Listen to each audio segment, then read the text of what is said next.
Hello students, welcome to this exam oriented series of class 12th chemistry.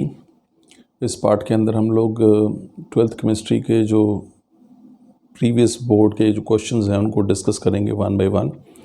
और अपने videos को छोटा रखने के लिए for the sake of convenience हमने इसको बहुत छोटे छोटे पार्ट्स में डिवाइड करेंगे। तो कोशिश रहेगी मेरी ये कि जितने वीडियोस हैं उनको 5 से 7 मिनट के बीच में ही रखा जाए ताकि उनको पढ़ना और समझना आसान रहेगा। तो we are dealing with now part first of this 12th chemistry chapter, that is, and the chapter is electrochemistry. As you can see on screen, it is part 1 CBSE previous board questions, chapter electrochemistry part 1. So let us begin with the first question, and the first question is, why is alternating current used in measuring resistance of electrolytic solution? तो आप यहाँ पे screen पे देख पा रहे हैं, question है why is alternating current use for measuring resistance of an electrolytic solution. के जो अल्टरनेटिंग करंट है, जिसे आप एसी करंट भी कहते हैं, उसका इस्तेमाल क्यों किया जाता है किसी भी इलेक्ट्रोलाइटिक सोल्यूशन की रेजिस्टेंस को मेजर करने के लिए। तो देखिए आंसर हमारे पास क्या स्टूडेंट्स, ये क्वेश्चन ध्यान रखिएगा 2022 में पूछा गया था और ये इस पार्ट का पहला क्वेश्चन है। आंसर देखिए, the alternating current is use to prevent the electrolysis, so the concentration of the ions in the solution remains constant। उसमें बताया कि जो अल्टरनेटिंग करंट है उसका सबसे इंपॉर्टेंट रोल ये रहता है कि वो इलेक्ट्रोलिसिस होने नहीं देता। अब जो इलेक्ट्रोलिसिस होती है तो इलेक्ट्रोलाइट के टूटने से आयंस की कंसंट्रेशन बढ़ती है, जिससे वैल्यूज़ जो है वो डिफर कर सकती हैं। अब चूँकि अल्टरनेटिव करंट है वो इलेक्ट्रोलिसिस होने नहीं देता है, इसलिए कंसंट्रेशन जो आयंस की है वो सोल्यूशन के अंदर कांस्टेंट रहती है and we get the exact value of resistance. So let us move on to second question students. Second question देखिए हमारे पास क्या है, define molar conductivity lambda M जो है वो क्या होता है। अब देखिए यहाँ पे क्या है, molar conductivity of a solution at given concentration is the conductance of the volume V of solution containing 1 mole of electrolyte kept between 2 electrodes with area of cross section A and distance of unit length। अब जो molar conductivity है students किसी भी solution की, वो actual में क्या है, इट इज़ दी, आप देख सकते हैं यहाँ पे, conductance of the volume V of solution. Conductance कहते हैं कि जो कंडक्टिविटी है, अगर आप इस सोल्यूशन लेते हैं, इसका वॉल्यूम आपने वी ले लिया है और उसमें आपने 1 मोल इलेक्ट्रोलाइट को डाला है और उन दोनों के बीच में आपने 2 इलेक्ट्रोड्स रखे हैं जिनके बीच में जो डिस्टेंस है वो यूनिट लेंथ का है और एरिया ऑफ क्रॉस सेक्शन जो है वो भी यूनिट स्क्वायर मीटर है। तो आप मानेंगे कि जो कंडक्टिविटी होगी उसकी that will B 1 molar conductivity.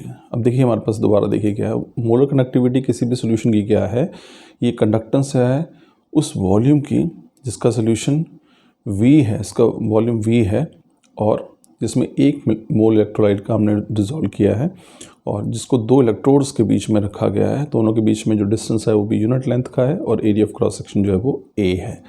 सो ऐसे केस में जो कंडक्टेंस प्रोड्यूस होगी that will be called the molar conductivity. Molar conductivity इसलिए होगी हमने 1 मोल इलेक्ट्रोलाइट का लिया है।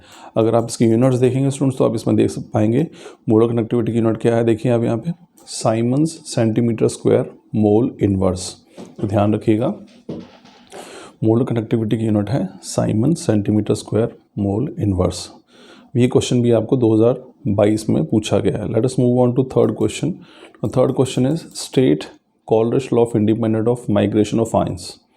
अब देखिए स्टूडेंट्स, हमने पढ़ा है कि कैसे एक जो हमारे पास जो कंसंट्रेशन है, जो मोलर कंडक्टिविटी है वो वेरी करती है डाइल्यूशन के साथ, या फिर जब हम उसकी कंसंट्रेशन को डिक्रीज़ करते हैं, हमने उसमें कुछ लिमिटेशंस भी हैं। तो उस लिमिटेशंस को दूर करने के लिए हम लोग जो है देखा है कि वीक इलेक्ट्रोलाइट केस में हमारे पास लैम्डा एम इन्फिनिटी हम फाइंड आउट नहीं कर पाते हैं। तो उसी एक लिमिटेशन को दूर करने के लिए हम इस लॉ का यूज़ करते हैं। The law is Kohlrausch law of independent migration of ions.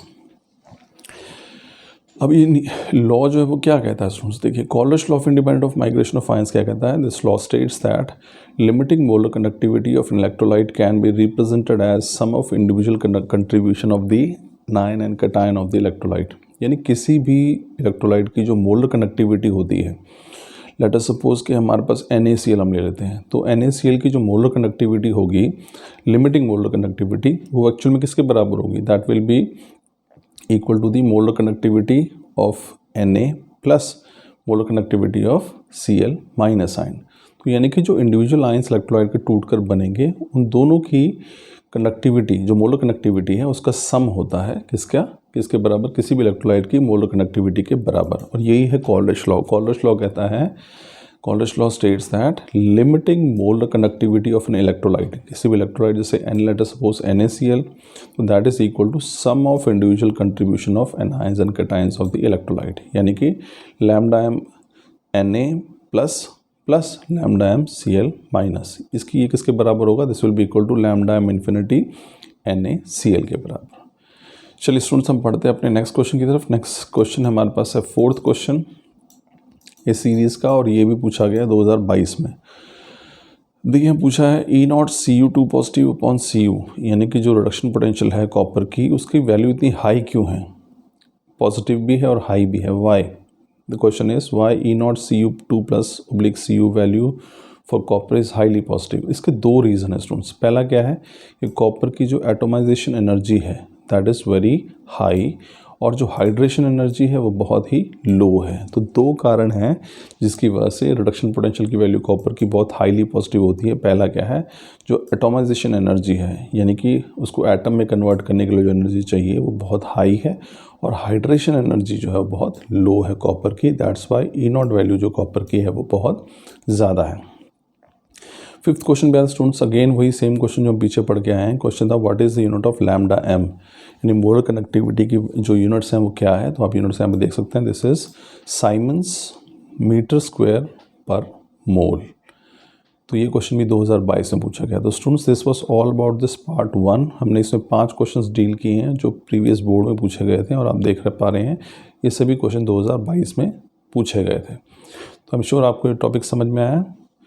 अगले क्वेश्चन हम नेक्स्ट सीरीज़ में लेंगे। Thank you.